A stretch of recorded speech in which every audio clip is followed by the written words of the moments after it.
Hallelujah. Hallelujah. Once again, I'm sitting here with my brother.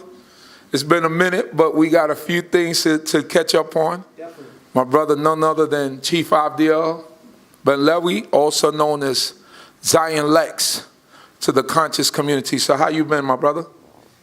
Shalom, shalom, shalom. I've been very well, man. You know, getting older, getting close to that milestone, age 40. I just hit 38 last month, so, you know, feeling great. Feel strong. I feel accomplished. And I think it's a great season for Israelites on the whole.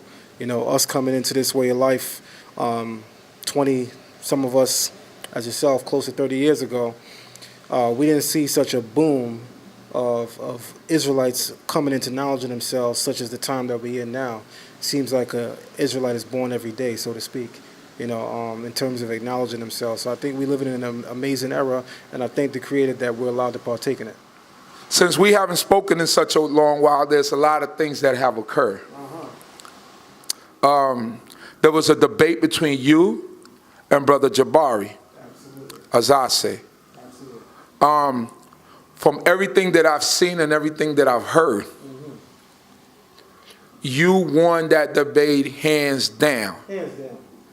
So, in lieu of all of that, will you care to explain to the people what exactly took place?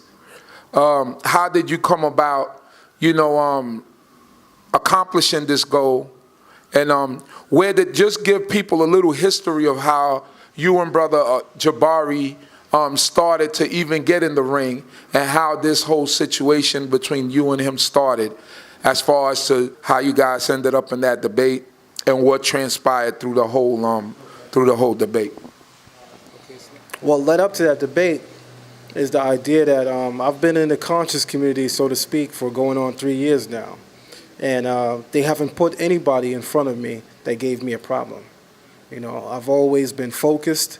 I've always been considered by the community to be among some of the sharpest speakers and lecturers, definitely debaters, and essentially started to realize himself that from the master teachers in the tradition of Kemet to those that teach it on the corners, nobody he put in front of me seemed to unravel me. There's been a couple that have put in front of me that have slandered me. You know, I'm not going to give anybody press at this moment, but we know who some of those people are. And for the purpose of slander, those individuals got attention. But when we talk about scholarship and people being able to scholarly make a way in front of me or towards me, there hasn't been any. So he finally realized that he should probably put me against someone who is on the collegiate level. So enters Brother Jabari Osaze, the Cornell University grad who teaches on the university level, who holds a master's degree, who's conducted 50-plus trips to Kemet, yet doesn't read the Medunetta. I found this very interesting. So enters Brother Jabari Osaze, who's conducted 50-plus trips to Kemet, yet doesn't read the Medunetta. I found this very interesting. I found all of these accolades very interesting because at the bare minimum, you know, we come from a community where, you know, our children are learning the Hebrew language. Right. Now, it doesn't mean that they're able to go teach Hebrew courses, but they're learning the language. For Jabari Osaze to brag of being a teacher in the Kemetic community and being someone who's practiced tradition, in his words, for over 30 years, for him not to know the language and, more importantly, be able to demonstrate it during our debate was a serious letdown to the Kemetic community. I want to make that extremely clear because the Kemetic community was counting on Brother Jabari to not only deal with me, but to KO me. The Kemetic community wanted to see Zion Lexx down for the count once and for all. Right. Because even with their biasness, where they said Shaka beat him, which we all know is BS because Shaka ain't never beat me.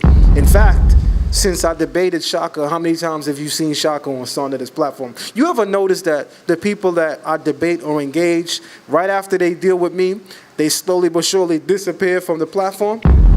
I could start giving the names, you know. Dr. Issa, Faraji, my brother, shout out to him, Brother Polite. You know what I mean? He's been one of those individuals. There's been a lot of people that they've put before me, some who are out of respect will not name their names. Shout out to some of the professors in the community. And I want to say that I got a lot of love for them, regardless of where we have been. And one of the things that prepared me going into this debate with Brother Jabari is that I said to myself, in order to deal with Kemet on a collegiate level, I may first want to actually learn the tradition, which entails learning the language. So unbeknownst to many in the community, I actually started studying the Medunetta behind the scenes for the last year and a half. And we're not talking about self-taught studies. I actually have a teacher, and he's not an Israelite, by the way. But I have somebody who's showing me how to read the Medunetta, and it was extensively beneficial for me to practice and utilize during that debate with Jabari. Jabari had absolutely nothing for me in that debate. Jabari had absolutely nothing for me in that debate. If I was to compare that debate to a boxing match, I would call that a second round TKO. So in terms of you preparing for the debate, or even preparing for people in the conscious community that are Kemetic, you've been studying the Medunetta for over a year and a half? So much so that I'm able to actually demonstrate the Medunetta before large audiences. We plan to actually hold some classes coming into 2018, showing the relationship between the Hebrew language and the Medunetta, where people can get some of the basic fundamental knowledge of learning not just the Hebrew language, but the Medunetta, which is very important because when you talk about Hebrew culture, Kemet or Egypt is always going to come up. As we know, Egypt would be the birthplace of the children of Israel. Right. We know that our culture has a much earlier origin. Our culture begins with our forefather Abraham, the first person to be called a Hebrew. So the Hebrew tradition and culture precedes our stay in Kemet, but the nation of Israel was birthed in Kemet.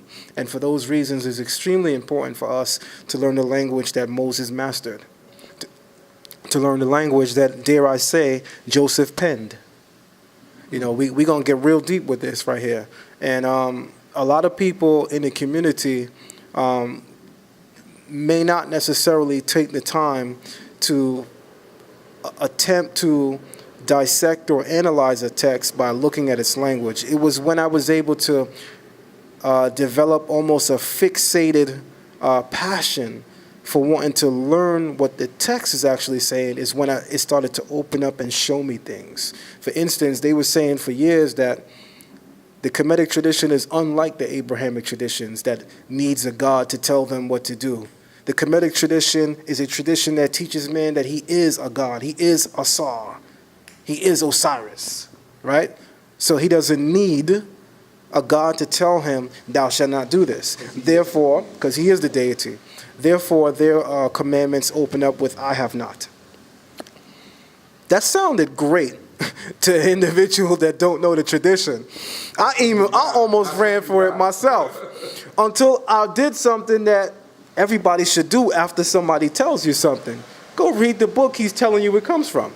So when I read their text, the Pert Em Heru, not only did I find that Jabari Osaze was lying, but I actually found where they actually speak of the idea that whenever the Kemetic tradition says, I have not, it stems from a much earlier tradition that says, thou shalt not. In fact, Dr. Ben, when he sat down with Gil Noble from Like It Is, Gil Noble pressed him on the origins of Ma'at, the same thing I pressed Jabari on. And Dr. Ben himself described Ma'at as being negative confessions, which are a response to a much earlier legal code that says, I have not. You mentioned that the 10 Commandments, when we were in Egypt, you mentioned that the 10 Commandments that we are aware of are derived from 42 commandments that carry another name, the negative confessions. Or admonitions to Goddess Ma'at. I see. And they're thousands of years older than the so-called 10 Commandments. You see, No, More- we have some visuals that are on the that you took on the wall. There it is. Yes. Those are the negative confessions. Those are some of the 42 negative confessions. Now, when you say negative confessions, that means Because they start in negative. Hail Ma'at, I have not killed man or woman.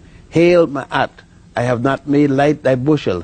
Hail Ma'at, I have not spoken ill of the God. So these are Would be the English version I of have it. not, Yes. as opposed to thou shalt Thou shalt not. It means that the order was issued already, thou shalt not.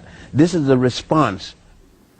Checkmate, Brother Jabari. Because the last time I checked, Dr. Ben is not a master teacher in the Kemetic community. Dr. Ben is the grand master teacher of the Kemetic tradition. Dare I say, dare somebody from their community step out and say, no, he's not, I'll wait. With that being said, he said out of his own mouth the exact same things I pressed Brother Jabari on. So that was a clean checkmate.